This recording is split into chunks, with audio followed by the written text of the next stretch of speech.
Salamlar, bugün 9-cu sinif və nəşriyyatından sınaq olsun uzanına baxacaq. Birinci sualda ifadəsini sadələşdir deyir. Burada birincini saxlayacağım. X kvadratı bölünsün, y üstü 4, üstündə n çıxılsın 1 vurulsun. Burada fikir versə, y kvadratı bölünsün, x üstündə 2 vurulsun, n çıxılsın 1 verib. Bax, bu n çıx 1 sil. Kvadratı yüksəldək birinci, yüksəldək. Yüksəldəndə kvadratı nə alınır? Y üstü 4 bölünsün, x kvadratı alınır. Düzdürmü? İndi bu 2-ni silək, çünki 2-ni istifadə elədik artıq. Üstündə nə qalıb? N çıxılsın 1. Aha. Fikir versəz əgər, artıq üstlər eynidir. Üstlər eynidirsə, məsələn, 2-nin kubu vurulsun, 3-ün kubu. Üstlər eynidir, düzdürmü? Bunu bu şəkildə yaza bilərəm də, 2 vurulsun, 3-ün kubu şəklində. İndi gətirib bunu da əmin şəkildə yazsaq, x kvadratı bölünsün, y üstü 4 vurulsun, y üstü 4 bölünsün, x kvadratı üstündə n çıx 1. Buradan x kvadratları gedirmi? Y üstü 4'lər gedirmi? Nə qalır? Burada qalır 1. Mötərizənin içində 1 qalır. 1 üstündə də n çıx 1. 1'in üstündə nə varsa hamısını 1 eləyir də. Cavab olur D variantı. Baxaq ikinci suala. Sürət və məxrəcin hadisi 324 olan düzgün kəsrlərin sayını tapın. Burada ümumiyyətlə bu suala keçməmişdən qabaq, gəl belə bir şey eləyək. Bax 2 dənə ədəd götürüm. Tutaq ki, biri olsun 20, biri olsun 36. Bax 20 də vuruqlara ayıraq. 20-ni 2-yə böləndə 10. 2-yə bölsəm 5, 5, 1. Düzdür? 36-nı vuruqlara ayırsam 2-yə böldüm. 18, 2, 9, 3, 3, 1. Aha. Burada 20 nədir? 2-nin kvadratı vurulsun, 5 üstü 1. 36 nədir? 2-nin kvadratı vurulsun, 3-ün kvadratı. İndi bunlara ayrı-ayrılıqda baxacam. Necə baxaq? Bax.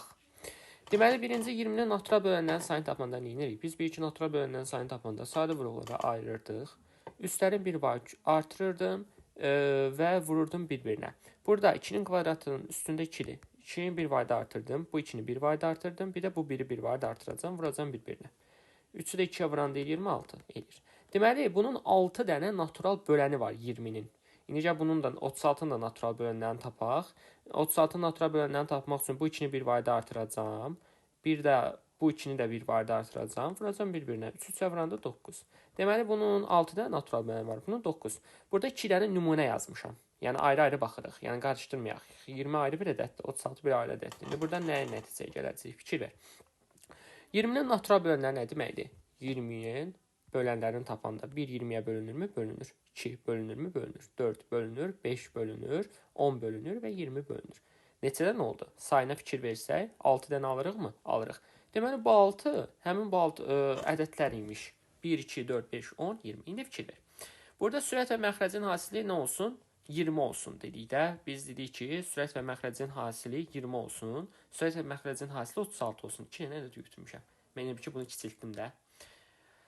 2 dənə hala baxırıq. Bu bizim birinci halımızdır, bu bizim ikinci halımızdır. İndi bax. Deməli. Aha. Burada bax. Tutaq ki, düzgün kəsr olması üçün 1 ilə 20-ni qruplaşdıraq. Onda kəsrim olur 20-də 1. 2 ilə 10-u qruplaşdıraq. Onda kəsrim olur 10-da 2. 4 ilə 5-i qruplaşdırıram. Kəsrim olur onda, deməli 5-də 4. Aldığım 3 dənə kəsir. Neçə dənə natural bölənlərim var idi? 6 dənə. Neçə dənə kəsir düzəldə bildim? Düzgün kəsir. Hasili də bizdə olsun 20. 3 dənə. Deməli, nə elədim? Natural bölənlərin sayını böldüm, 2 elədi 3. Aha, deməli bu şəkildə tapa bildim. İndicə 36 niyə yazmışam burada? Bu şəkildə göstərə bildim. Yəni, mən burada əgər belə bir sual versə sənə, sürət məxrəcin hasili falan məsələn olan ədədin düzgün kəsilən sayını tap. Natural bölənlərin sayını tapırsan, yarısını tapırsan. Bu şəkildə eləyirik. İndi fikir verib burada. Burada fikir versənsə, natural bölənlərinin sayı cüt ədəddir. 6 cüt ədəddir də. İndi fikir ver buna. 9. 9 olanda bəs neyir? 9-un yarısı axı 4,5 edir. İndi fikir ver nəyə?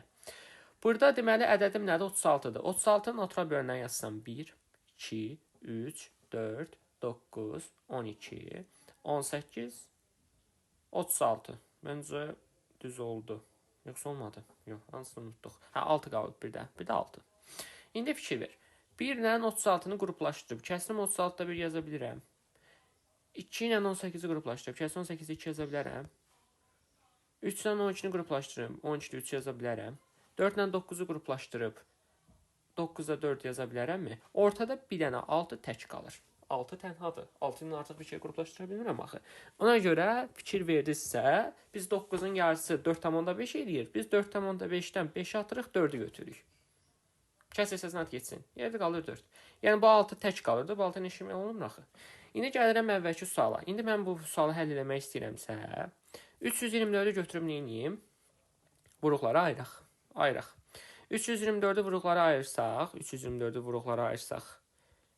2-yə bölürəm. Buradan alınır 162, 2-yə bölürəm 81, 3-ə bölürəm 27, 3-ə bölürəm 9, 3-ə bölürəm 3, 3, 1. İndi gəl baxaq. Bunun natura bölünənlərin sayını tapaq. Burada deməli 2-nin kvadratı vurursun, 3 üstü 4 olur, düzdür? Bunun mən natura bölünənlərin sayını tapsam, üstlər 1 vardı artırır, 2-ni 1 vardı artırdım, 4-ü 1 vardı artırdım, vurdum bir-birinə. Ondan alınır 3 vursun 5, 15. Mən dedim ki, bu şəkildə sualı həll etmək istəyirsiniz, götür yarısını tapın. Fikir ver, 15-i 2 evində 7,5 alınır, düzdür? Mən bu 5-i siləcəm buradan. Çünki dedim ki, bir dənəsi ortadan tənha qalır. Əgər sayı tək saydadısa, onda neçə dənə olur? 7 dənə. Vəssalam. Üçüncü suala baxaq. Radiusların nisbəti 2-5 olan iki konsentrik çevrə. Konsentrik çevrə o deməkdir ki, mərkəzləri eynidir bu çevrələrin. Fikir ver. Belə bir çevrəm var və belə bir çevrəm var. Və sənə deyir ki, bu çevrənin arasında qalan halqanın qalınlığı 60-dır. Bax, bura 60-dır deyir sənə. Buradan bura qədər uzunluğum 60-dır. Buradan bura qədər uzunluğu tapmaq üçün nə edərsən? Ümumi radiusdan bu kiçik radiusu çıxaram. Onda həmin o qalınlıq alıram da. İndi bizə deyir ki, radiusların nisbəti 2 bölünsün 5 isə, birinə 2K deyim, birinə 5K deyim. Sən böyük radiusdan kiçik radiusu çıxsan, həmin bu qırmızı ilə göstərdiyim bu var, ha, bax onu alırsan. Onda olur 60. Buradan alırsan ki, 3K bərabər 60-a, K bərabərdir 20-yə. K-mız 20-dirsə, kiçik çevrənin radiusu 2K olduğuna görə cavab olacaq 2 vur 20. O da olur 40. Baxaq biz 4-cü sualımıza. A natural ədədinin B faizi 21 olarsa, B-nin mümkün natural qiymətlərinin sayını tap. Burada necə həll edəyik? Bax, A natural ədədinin B faizi deyirsən, A-nı vurursan B-yə, bölürsən 100-ə, bərabərsən 21-ə. Buradan alırsan ki, A vurulsun B bərabərdir, 21 vurulsun 100. Burada sənə deyir ki, B-nin bütün mümkün natural qiymətlərinin sayını tap. B-nin bütün mümkün natural qiymətlərinin sayını tapmaq istəyirsənsə, B bizdə 21 vur 100-ün natural bölənləri olacaq. 21 vur 100-ün natural bölənlərin hamısı B ola bilər. Onu da necə tapıram? 21 nə deməkdir? 3 vurulsun 7 deməkdir. 100 nə deməkdir? 4 vurulsun 25. Yəni 2-nin kvadratı vurulsun 5-in kvadratı. Elə bir ki, 21 vurulsun 100-ü götürdüm, vuruqlara ayırdım da. 21 3 vur 7 yazdım. 100 isə 2-nin kvadratı vurulsun 5-in kvadratı şəklini yaza bilərəm. İndi B-nin bütün mümkün natural qiymətlərinin sayını tap deyirsə, natural qiymətlərin sayını tapanda nə edirəm? Üstə 1 vardı artırdım. Biri 1 vardı artırdım. 2 vurulsun. Bu biri 1 vardı artırdım. 2 vurulsun. Bu 2-ni 1 vardı artıracağım. 3 vurulsun. Bu 2-ni 1 vardı artıracağım. 3. Bunlar da bir-birinə vuranda 1 9 vur 2 vur 2. O da 36. Cavab olur. Y variantı 4-də. Baxaq 5-ci suala. 5-ci sualda ABCD çərpələş formalı 4 bucaqlıdır. Bizə verib ki, B və D 115 dərəcə olarsa, bucaq A çıxılsın bucaq C 50-dirsə, buradan bucaq A-nı tapanda nə edirəm? 50 üstə bucaq C-ni gəlməliyəm də, düzdür. Gəl bucaq A-ya C-yə bir alfa deyək. Bucaq C-yə bir alfa deyək. Onda A-mız nə olur? Alfa üstə gəlinsin 50 olacaq. Burada nə görürsən? Bu 4 bucaqlı deyil. Bu 4 bucaqlıdırsa, 4 bucaqlının daxil bucaqların cəmi nə olmalı? 360 dərəcə olmalı deyil. Götürək toplayaq hamısını. Onda yazırsan ki, 115-dən 115-i toplayanda bu bizə verəcək 230 üstə gəlinsin. Alfa üstə gəlsin, alfa üstə gəlsin 50. Və 4 bucağın daxil bucağının cəmi 360 idi. Buradan 2 alfa üstə gəlinsin, 280-in 360 olmalıdır. Buradan alırsan ki, 2 alfa bərabər 360-dan 280 çıxsaq, bu bizə verər 80. Buradan alfa bərabər də 40 alınır. Bizdən də bucaq C-ni, yəni alfanı soruşur, o da olur 40. 6-cı suala baxdıq. Deyir, aşağıdakılardan hansı düzbucaqlı üçbucağın tərəfləri ola bilər? Burada tərəflərin düzbucaqlı üçbucaq olması üçün təbii ki, Pifaqor teoremi yoxlamaq lazımdır. Burada təbii ki, C variantının olduğunu görürəm. Çünki 6-ın kvadratı üstə gəlsin, 8-in kvadratı bizə 100 verir. Kök altına salsam, bizə 10 verəcək. Həqiqətən də belədir. 7-ci sualda tənliyi həll edin. Buradan 3x kvadratını saxlayın, bunu bu tərəfə keçirək. Sağ tərəfə keçirək bərabərliyin. Onda alırsan ki, 3x kvadratı bərabərdir 108. Buradan x kvadratı bərabərdir. Hər tərəfi 3-ə bölsəm 36 edir. X kvadratı 36-dırsa, onda x-in müsbət mənfi 6 olurmuş. Deyə bilərik. 7 olacaq A variantı. 8-ci suala baxaq. 8-ci sualda bərabərsizliyin tam həlləri cəmini tapın. Burada tam həllərin cəmini tapmaq istəyirsənsə, bax, 2x çıxılsın 3-dür. Gəl hər tərəfə 3 əlavə edim. Onda bu 3-lə bu 3 getsin. Onda belə qalar da bərabərsizlik. 5-in üstü 3 gəlsəm 8. Ortadakı 2x çıxı 3 üzərinə 3 gəlsəm 2x eləyirmi? Eləyir. 13-ün üstü 3 gələndə eləyirmi? 16 eləyir. İndi mən burada 2x-i x-ə gətirmək istəyirəm. Onda hər tərəfi 2-yə bölsək, burada 2-yə bölək, burada 2-yə bölək, burada 2-yə bölək. Onda nə alırıq? Onda alırıq ki, 4 kiçikdir x, kiçik bərabərdir 8.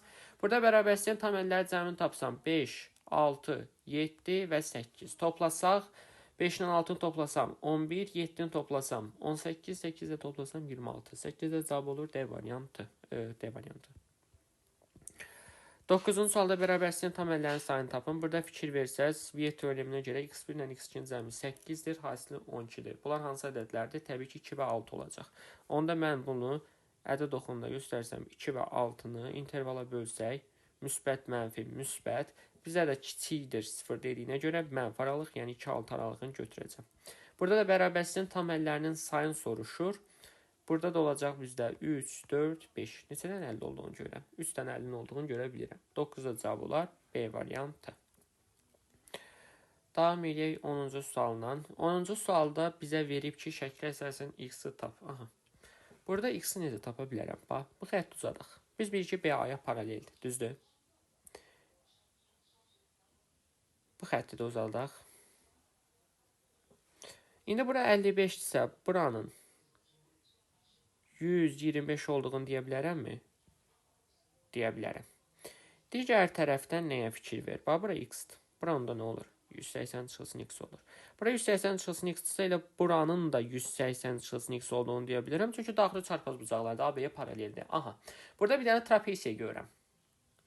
Burada belə bir trapesiyanı görürəm. Bu trapesiyanın daxili bucaqların cəmi nədir? 360 dərəcədir, düzdür.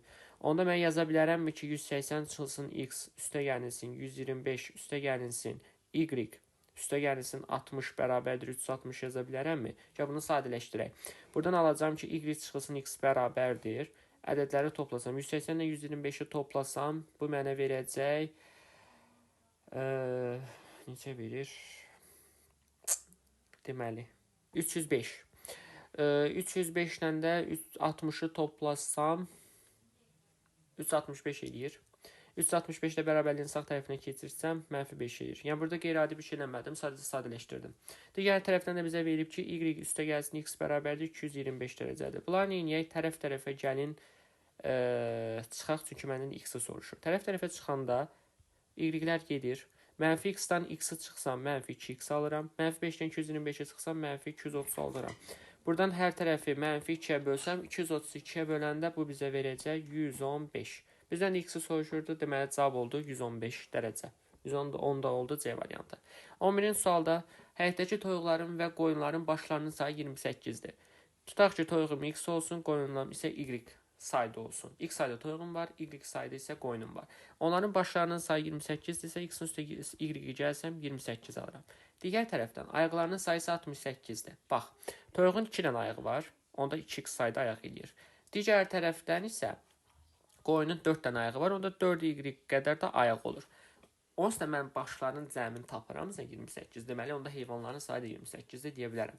2x-dan da 4y-in cəmi də verib ki, 68-dir. Bunu həll eləmək lazımdır. Bunu həll eləmək üçün nə edirəm? Gəl birinci tərəfi 2-yə vurum. 2x, 2y, 28-də 2-yə vursam 56. Sonra nə edək? Tərəf-tərəfə çıxaq. Aşağıdakından yuxarıdakını çıxaq. Aşağıdakını yuxarıdakını çıxaq. Onda 2x-lar gedir. 4y-dən 2y çıxanda 2y qalır. 68-dən 56-nı çıxsam 12 qalır. Onda y-ni alıram, 6 alıram. Bizdə y nə idi? Qoyun. Məsələn, bizə nəyə soruşur? Qoyunların sayını soruşur. Zaten qoyunların başını tapsam sayını. Onda da qoyunların sayını tapmış oluram da. O da yerimizdə 6. 11-də cavab oldu C variantı. 12-ci sual. 3x çıxılsın 4 funksiyasının qrafiki hansı rüblərdən keçir deyir bizə. Gəlin baxaq görə yardan keçir. Ümumiyyətlə bizdə y bərabərdir kx üstə gəlsin B funksiyası şəklində verilən funksiya xətti funksiya adlanır. Burada yadınıza saxlayın ki, fikir ver. Ya da siyahda saxlamayaq. Burada k-yə bucaq əmsalı deyirlər. Əgər k-mız 0-dan böyüksə, deməli o deməkdir ki, bucaq əmsalımız, fikir ver, burada k-yə uyğun gələn nədir? 3-dür. Bu o deməkdir ki, həmin mənim funksiyam o x oxunun müsbət istiqaməti ilə deməli iti bucaq əmələ gətirir. Onda mən deyirəm ki, bu deməli, birinci, üçüncü rüblərə doğru yönəlir deyə bilərsən. İndi fikir ver. Burada kx çıxılsın 4 verilib. Düzdür? 3x çıxılsın 4 funksiyası verilib. Həmin bu 3x çıxılsın 4 funksiyasında mən burada b-ni tapsaq, buradan b-ni tapmaq üçün nə etməlisən? X-a 0 verməli deyilsən. X-in 0 olanda y bərabərdir b alınmır. İndi fikir ver. Mən bu funksiyanın qrafikini quranda biz dedik ki, k bərabərdir 3-dür. Müsbətdirsə, o x oxu müsbət istiqaməti ilə iti bucağı əmələ gətirirdi. -4 veribsə, fikir ver. X-a 0 verəndə y bərabərdir -4 alınırdı da. Deməli, y b-yə bərabər oldu. Deməli, y hansı nöqtədə keçəcək? -4 nöqtəsində keçəcək. Həmin bu -4 bizim b-imizdir. İndi k-mız da 3-dürsə, mən nə dedim? Dedim ki, birinci, üçüncü rüblərə doğru yönələn qrafikdir. Bax, budur. Vəssalam. Bu olur mənim funksiyamın qrafiki. Y bərabər 3x çıxılsın 4. Fikir ver, bu funksiya OX oxunun müsbət istiqaməti ilə bu bucağa fikir ver. Necə bucaqdır? İti bucaqdır. K-mız müsbətdirsə necə bucaq əmələ gəlməli? K-mız 3-dür də. Necə bucaq əmələ gəlməli? İti bucaq əmələ gəlməli deyildi. Vəssalam. Bizdən də soruşur ki, bu hansı rüblərdən keçir? Bu birinci rübdür, bu ikinci rübdür, bu üçüncü rübdür, bu da dördüncü rübdür. Biz görürük ki, bizim funksiyamız birinci, üçüncü və dördüncü rüblərdən keçib. 12-də cavab C variantıdır. Mən burada ətraflı dedim. Yəni, əzbərləmək də olar. Yəni, -4-dürsə, deməli, y-i -4-də kəsir. Amma niyə kəsir? Çünki x-a 0 verəndə görürsən ki, funksiyamız -4 qiymətini alır. Digər tərəfdən k-mız müsbətdirsə, vəssalam, deməli, birinci, üçüncü rüblərdə doğru yönəlir. O şəkildə də yadda saxlaya bilərsiniz. 13-cü suala baxdım. 13-cü sualda koordinat başlanğıca görə nöqtəsi simmetrik olan nöqtənin koordinatlarını tap deyir. Bunu necə tapırsan? Bax. Ümumiyyətlə, koordinat başlanğıcından nəzərən simmetrik deyirsə, nə edirsən? A, bu nöqtəmiz nədir? 2 ilə 5-dir, -5-dir. 2 -5 buradadır. Olan bir nöqtədir. Təqribi çəkdim. Koordinat başlanğıcı nəzərən simmetrik deyirsə, koordinat başlanğıcı aradır, bura deyil. Koordinat başlanğıcı burada. Buna nəzərən simmetrik olan nöqtəni tapırsansa, bu nöqtədir. Fikir ver. X-ımız mənfidir. X-ımız mənfidir. Bura gələndə nə oldu? Müsbət. Y-imiz bir dəqiqə, sorry. Mən səhv etdim. Bir dəqiqə. Bizdə deyir ki, 2 -5. 2 -5 burada olan nöqtədir. 2 -5 burada olan nöqtədir. 2 -5 burada olan bir nöqtədir. İndi sənə deyir ki, koordinat başlanğıcı nəzərən simmetrik olan nöqtəni tap. Koordinat başlanğıcı nəzərən simmetrik olan nöqtəni tap deyirsə, bax, bura gəlir funksiya. Fikir ver. Qatdalayanda üst-üstə düşür. Qatdalayanda üst-üstə düşür. İndi fikir ver. Bura 2 idi. Bura nə olur? -2. Mənfisinə gəldi də. Buramız nə idi? -5 idi. Bura gələndə nə oldu? Müsbət 5 oldu da. Fikir verdinsə, deməli, koordinat başlanğıcı nəzərən simmetrik olanda nə olur? X-in də işarəsi dəyişir, Y-in də işarəsi dəyişir.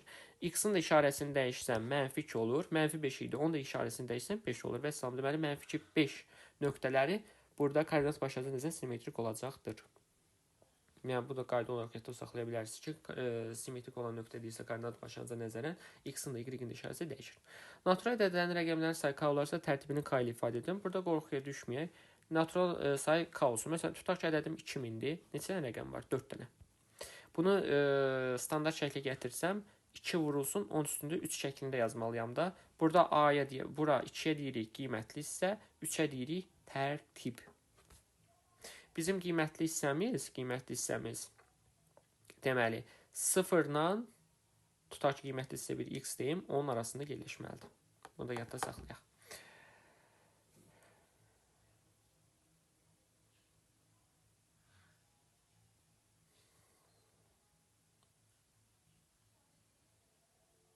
Daha doğrusu 0 deyilmi? Düzdürüm. 1 ilə onun arasında yerləşməlidir. 1 ala bilər, amma onu ala bilməz. Aha. İndi fikir ver. Burada 2 vurulsun 3 verməmişik. 2 vurulsun 3 vermişik də. Bizdə tərtibini soruşursa, tərtibi görsən ki, 3-dür. Rəqəmlərinin sayı neçədir? 4 idi. Tərtibi nə oldu? 3. Bir vayda azaldı mı? Deməli, mən nə etməliyəm? 4-dən 1-i çıxmalıyam. Rəqəmlərin sayından 1-i çıxsam, mən orada tərtibini tapa bilirəm. Bizdə indi deyir ki, rəqəmlərin sayı K-dır. Tərtibi də K-nı ifadə edilmişsə, sadəcə 1-i çıxacam. O da olacaq, K çıxılsın 1. Yəni, burada çətin bir şey yoxdur. Tutaq ki, bir rəqəmlərinin sayı 4 olan bir dənə ədəd götürdüm, 2000. Onu standart şəklə gətirdim. 2 vurulsun 3 oldu. Orada gördük ki, tərtib rəqəmlər sayının 1 vayda azdır. Onda ifadəsi K çıxılsın 1 alınır. 15-ci suala baxsaq, D-yə AC-yə paraleldir. AD'miz x-dir, DB'miz 2x-dir. DY ilə AC-nin cəmi də 60 verib. Aha. Burada DY AC olduğu kimi saxlayaq. Deməli burada ümumiyyətlə DY-miz AC-yə paraleldirsə, deməli bu üç bucaqlar bir-birlərinə oxşar olur. Niyə? Burada bura alfadırsa, burada alfadır. Niyə? Çünki uyğun bucaqlardır. Paraleldirsə uyğun bucaqlar olur. Bura betadırsa, bura betadır. Niyə? Çünki uyğun bucaqlardır. Avtomatik üçüncü bucaqda qamma olur. Fikir ver. Burada üç bucaq DBY oxşar, bərabər olmalıdır, kongruent olmalıdır. Üç bucaq ABC-yə. Niyə? Çünki bütün bucaqlar bir-birinə bərabərdir. İndi kiçik üçbucaqda betanın qarşısındakı 2x-in, böyük üçbucaqda betanın qarşısındakı 3x-a nisbəti bərabər olmalıdır. Kiçik üçbucaqda qammanın qarşısındakı DY-nin, böyük üçbucaqda qammanın qarşısındakı AC-yə nisbətini. Buradan x-lar ixtisar gedir. Burada DY-yə uyğun olan öz qarşısındakıdır, yəni 2-dir. Onu da yana bir də dəyişin atıraq, tutaq ki, y atdım. Burada AC-yə uyğun olan da öz qarşısındakı 3-dür. Onu da yanına bir də dəyişən atacağım, 3y-dir. X atmıram, çünki bunlar fərqli tərəfdir deyə fərqli dəyişən atdım. Bunu tapdıq. İndi bizə vermişdi ki, D ilə AC-nin cəmi 60-dır. Yəni, 2y-dən 3y toplasam 60 alıram. Buradan alırsan ki, 5y bərabərdir 60. Onda y-im nə olur? 12. Y tapdım 12. İndi y-imiz də 12-dirsə, bizdən də D-ni soruşur. D-imiz də 2y olduğuna görə 2-ni vursun 12-yə, cavabı 24. D variantı 15-dir. 16-cı sualda iki oxşar üçbucağın sahələri fərqi 120-dir, oxşarlıq əmsalı 2 olarsa. Biz bilirik ki, sahələr nisbəti oxşarlıq əmsalının kvadratına bərabərdir. Bunu bilirik. Onda S1-in S2-yə nisbəti bərabər olmalıdır. 2-nin kvadratı 4-ə. Buradan alırsan ki, S1 bərabərdir 4S2-yə. İndi üçbucağın sahələri fərqini tapanda böyükdən kiçiyi çıxaq. Böyük hansıdır? S1. Yəni S1-im nədir? 4S2-dir. S2 isə olduğu kimi qalır. Böyükdən kiçik üçbucağın sahəsini çıxdım və verə bilədim 120-yə. Buradan aram ki, 3S2 bərabərdir 120-yə, S2 bərabərdir 40-a. S2 hansı idi? Kiçik deyildi. Bizdən kiçiyi soruşurdu, cavab olur 40. A-nın neçə qiymətində 4 rəqəmli ədədi 4-ə qalıqsız bölünür, deyir bizə 17-ci sualda.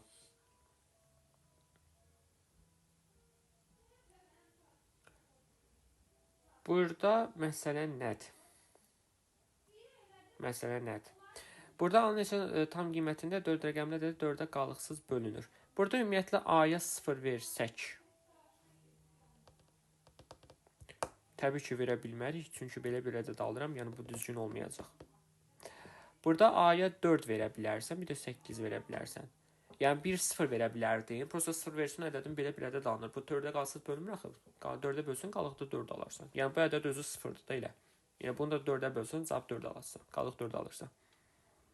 Biz amma deyik ki, 4-ə qalıqsız bölünsün.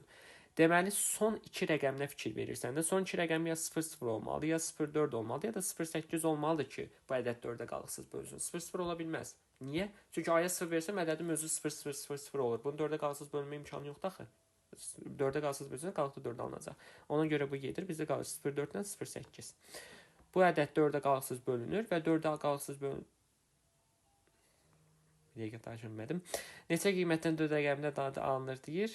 Deməli 2-nin qiyməti olur da. A-ya 4 versəm, 8 versəm, bunlar 4-ə qalıqsız bölünür.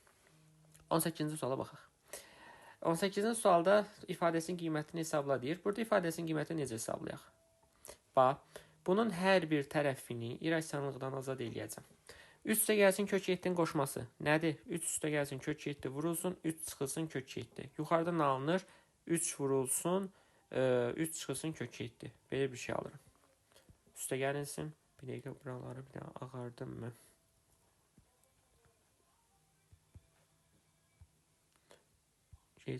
Burada yazmışdım. 3 çıxılsın kök 7. Aha. Üstə gəlinsin. 3 bölünsün. Aşağıda nə verib? Kök 7 üstə gəlsin. Kök 5 verib. Bunun qoşmasına vuraq. Vuranda belə bir şey alıram. Üstə gəlinsin. Sonra davam eləsək, burada bunun qoşmasına vursam, kök 5 çıxılsın, kök 3-dür. Aşağıda isə yazıb bizə kök 5 üstə gəlsin, kök 3 vurulsun, kök 5 çıxılsın, kök 3. Üstə gəlinsin. Burada da 3 bölünsün, kök 3 üstə gəlsin, 1 verib. Onun da qoşması 3 vurulsun, kök 3 çıxılsın, 1 bölünsün. Kök 3 üstə gəlinsin, 1 vurulsun, kök 3 çıxılsın, 1 alınır. Vəssalam. Necə bunu sadələşdirməyə çalışaq? Aşağıda nə alınıb? 9 çıxılsın 7. 9 çıxılsın 7 nə deməkdir? Bu məxrəc elədi 2. Burada 7 çıxılsın 5, məxrəc elədi 2. 5 çıx 3, məxrəc elədi 2. 3 çıx 1, məxrəc elədi 2. Deməli, hər birinin məxrəci eyni oldu da. Onda hər birinin məxrəci nədir? 2-dir. İndi gəlirəm sürətli sadələşdirməyə. Sürətli sadələşdirəndə paylamaq xəstəsinə görə mötərizəni vurub atsam. 3-ü 3-ə vuranda da 9. 3-ü kök 7-yə vursam, çıxılsın 3 kök 7 alırsan. Üstə gəlirsin. 3 kök 7 çıxılsın 3 kök 5. İkincinin mötərizəsini atsın. 3-ü vurdum kök 7-yə, 3-ü vurdum kök 5-ə. Üstə gəlirsin. 3-ü vuracam bu kök 5-ə, 3 kök 5 çıxılsın. 3-ü vuracam bu kök 3-ə, 3 kök 3. Üstə gəlinsin. 3-ü vuracam kök 3-ə, 3 kök 3 çıxılsın 3. Aha, belə bir şey aldıq. Burada indi nə baş verir? 3 kök 7, 3 kök 7 ixtisar gedirmi? 3 kök 5, 3 kök 5 ixtisar gedirmi? Bu kök 3, bu kök 3 ixtisar gedirmi? 9-dan 3 çıxanda 6, 2 ilə bölsəm 3. Cavab edir 18-də 3. 19-cu sualda daxili bucaqlarının cəmi 1800 olan qabarıq çoxbucaqlının tərəflərinin sayını tap deyir. Daxili bucaqların cəmini tapanda 180 vursun n-2 üstündən istifadə edirdik də. Burada n tərəfləri göstərirdi. Bu bərabər olmalıdır 1800-ə. Hər tərəfi 180-ə bölsəm, buradan n-2 bərabərdir 10 alınır. n-2-miz 10-dursa, n-miz nə olur? 12 olur da. 20-ci sualda n-amız 8, n-b'miz 2 olarsa, b çıxılsın a ən böyük qiymət aldıqda, a çıxılsın b neçə olar? Burada ümumiyyətlə 2 dənə çoxluq verilir. Bu olsun A çoxluğu, bu olsun B çoxluğu. B çıxılsın A ən böyük qiymət alır. O deməkdir ki, B çıxılsın A ən böyük qiymət alır. O deməkdir ki, bunun kəsişməsi 0-dır. Kəsişmək yoxdur. Onda səndə MB-yə qalır 2, NA-ya qalır 8. Bu deməkdir o. Yəni B çıxılsın A ən böyük qiymət alırsa, B çıxılsın A hansı hissədir? Bax, bu yaşılla göstərdiyim hissə var ha. Bax, bura B çıxılsın A-nı göstərir də. Buranın ən böyük olması üçün sən geri kəsişməni 0 götürməlisən ki, bütün hissə qalsın ora. Onda səndən A çıx B neçə olar deyər. Təbii ki, A'dan B-ni çıxanda da bax, bu qırmızını göstərdiyim hissəyə bax, 8. Və son deməli cavab 8 imiş. Sonra davam edəsək, 21-də funksiyasının təyin olunmasına daxil olmayan neçə ədəd var? Təbii ki, funksiyanın təyin olunması, yəni x hansı qiymət ala bilməz deyir. X da məxrəcdə 0 ola bilməz. Yəni x çıxılsın 2 fərqli olmalıdır 0, x fərqli olmalıdır 2. Daxil olmayan neçə ədəd var? Bir dənə ədədim var. Buna fikir vermək lazımdır şərtə. Yəni şərti oxumasam cavabı səhv alacağam. Götürüb 2 yazacağam. Amma mənə nə soruşur? Daxil olmayan neçə ədəd var? Romun sayısı 70-dir. Rom verilib. Bir dəqiqə, bunu yazaq. Rom verilib. Sayısı 70-dir. Diagonallarının biri digərindən 40% böyük olarsa, diagonallarından biri olsun x, digər isə bundan 40% çox olarsa, x-in üstə x-in 40%-in gəlməlisən. Bu da bizə verəcək 1,4x. Biz bunu bilirdik. Olarsa tərəfin tap deyir indi bizə. Deməli, burada nəyə fikir vermək lazımdır? Biz bilirik ki, Romun sayısını tapanda diagonallar hasilinin yarısı götürə bilərsən. D1 vurulsun D2 bölünsün 2 bərabər olmalıdır 70-ə. Buradan D1 vurulsun D2, yəni x vurulsun 1,4x bərabərdir. 72-yə vuranda o deyir 140. Buradan 1,4x kvadratı bərabərdir 140-a, x kvadratı bərabərdir 1400 bölünsün 14 olur. Bu da bizə 100 verir. Onda x-ini alırsan ki, ona bərabər imiş. Bunu tapdın. Burada x-im 10-dursa, 1,4x-im olur 14. Düzdür? İndi məsələ nədir? Mən bunun diagonallarını çəkeyim. Biz bilirik ki, diagonallar romda nədir? Qarşılıqlı perpendikulyardır. Kəsişirlərsə yarıya bölünür. Yəni, kiçik diagonalım 10 idiysə, bölürsən 5-5 olur. Böyük diagonalım 14 idiysə, kəsişəndə yarıya bölünür. 7-7 olur. Mənə nəyə soruşur? Tərəfini soruşur. Tərəfi tapmaq istəyirsənsə fikir ver bu yaşıl üçbucağa. Burada bir də Pifagor tətbiq elə. Fisioda tərəfini tapdan. Buradan tərəfini tapanda nə olur? Kök altında 5-in kvadratı 25 üstə gəlsin, 7-in kvadratı 49. Bu da bizə verir kök altında 49 ilə 25-i toplasam 74 və son cavab olur kök altında 74. Sonra davam edəsək. Tilləri bu nisbətdə olan düzbucaqlı polipedin bir təpədən çıxan tillərinin cəmi 45 cm olarsa, tam səthin sayısını tapın. Bir təpədən çıxan tillərinin cəmi. Deməli, ümumiyyətlə poliped deyirsə, bundan danışır. Bunu birləşdirsək, belə bir polipedim var. Bunun tilləri 2K-dır, 3K-dır və 4K-dır verib. İndi fikir ver. Bir təpədən çıxan tillər. Bunun bir dənə təpəsi var, düzdür? Bu təpədən çıxan til biri 2K-dır. Bu təpədən çıxan tilin biri 3K-dır. Bu təpədən çıxan bir til isə 4K-dır. Yəni sənə bunların cəminin 45 olduğunu verir. 2K, 3K və 4K toplasan nəyə bərabər olmalıdır? 45-ə. Toplayanda 9K bərabərdir alınır 45, K bərabər olur 5-ə. Onda mən bunun K'mız 5-dirsə bütün tillərini tapa bilərəm də. Bura olur 6, bura 3K idi. Daha doğrusu K'mız 5-dirsə 2K'mız olur 10, 3K'mız olur 15, 4K'mız olur 20. Düzdür? Bizdən nəyə soruşur? Tam səthin sayısını soruşur. Polipedin tam səthin sayısını tapanda 2 vurulsun AB üstə gəl BC üstə gəlsin C'də yazmırdım.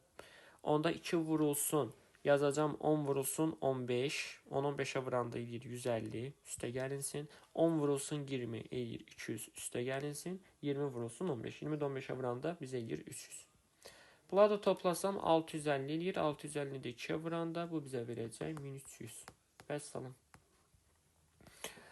YF və LK uyğun olaraq LVSK və ABCD trapesiyaların ortaq xətləridir. Şəkil əsasının Y-in müsbət qiymətini tap deyir. Burada Y-in müsbət qiymətini tap deyir. Deməli, birinci bax bu trapesiyaya baxaq. Bizə verib ki, burada YF ortaq xəttdir. Ortaq xəttinizi tapırsan, oturacaqları cəmini yarıya bölürsən, bərabərsən ortaq xəttdə. Düzdür? Bunu həll eləməyə çalışsaq, buradan alırıq ki, 4x üstə gəlinsin 6 bərabərdir 14-ə, 4x bərabərdir 8-ə, x bərabər 2. X-ə tapdın ki 2-dir. X-ımız 2-dirsə, onda mən burada fikir ver. Bu trapesiyaya baxaq. Bu trapesiyanın orta xətti LK-dır. X-i da 2 tapmısansa, gətirib yerinə qoyanda 3 vur 2, 6 üstə 4 gəlsin 10 edir. Orta xətti olur 10. Düzdür? Onda biz nə alırıq? Oturacaqları cəmi 2y kvadratı çıxılsın, y çıxılsın 2, üstə gəlsin 7, bölünsün 2, bərabər olmalıdır nəyə? 10-a. İndi bunu həll edək. Buradan deməli 2y kvadratı çıxılsın y, üstə gəlsin 5 bərabər olmalıdır 20-yə. 20-ni sol tərəfə keçirsən bərabərliyin, onda alırım 2y kvadratı çıxılsın y, çıxılsın 15 bərabərdir 0. Bunu əldə etməyə çalışaq. Burada diskriminant tapsam 1 üstə gəlinsin. 2 vur 15 vur 4. 30 vur 4 120. Belədir bizə 121. 121 son 1'in kvadratı deməkdir. Buradan y1'i tapanda mənfi b, yəni 1. Üstə gəlsin 11 bölünsün 2 at 4. 12 də 4-ə böləndə 3 eləyir. Digər tərəfdən y2'ni tapanda 1-dən 11'i çıxıb 4-ə bölməlisən. Bu isə mənfidir. Bu mənə heç lazım deyil. Mənfi 10 bölünsün 4. Bu da mənfi 2,5 verirdi bizə. Bizdən müsbəti soruşursa müsbətimiz olacaq. Cavab 3. 25. 2 və 22 nöqtəsindən keçən parabolanın təpə nöqtəsinin ordinatını tapın. Ümumiyyətlə, parabolanın təpə nöqtəsi deyirsə, sənə M və N-dən gedir söhbət. Və ordinatı deyirsə, N-i soruşur səndən. İndi baxaq. Bizə verib ki, 2 və 22 nöqtəsindən keçir. Yəni, o deməkdir ki, gətirib x-in yerinə 2 qoyursan, y-in yerinə 22 qoyursan. X-in yerinə 2 qoysam, x kvadratı 4. Üstə gəlinsin 2k, üstə gəlsin k bərabər olmalıdır. Nəyə? 22-yə. Düzdür? Buradan alırsan ki 3k bərabər 18-ə, k bərabərdir oldu 6. K-nı tapdın ki 6-dır. Buradan y bərabərdir x kvadratı üstə gəlinsin 6k, x üstə gəlsin 6 alırsan. Aldıq mı belə? Bunun təpə nöqtəsinin koordinatlarını tapanda ya bunu tam kvadratı ayıra bilərsən. Tam kvadratı necə ayırırsan? Fikir ver. X kvadratı üstə gəlsin 6, x üstə gəlsin 6 deyil. 6 bu x-dir. Bunu tam kvadratı ayıranda yazırsan x üstə gəlsin 3'ün kvadratı çıxılsın 3. Fikir ver. Mötərizəli çıxanda x kvadratı üstə gəlsin 6x üstə gəlsin 9 alınır. 6 gətirmək üçün elədim 3'ü çıxdım. Burada bu 3 m-i göstərir. Sənə desəydi ki, təpə nöqtəsinin apsisini tap, deyərdin m. Ordinatını deyirsə n-dir. N-in ordinatı nədir? Mənfi 3'dür. Bir dəqiqə, o silindi yəqin ki.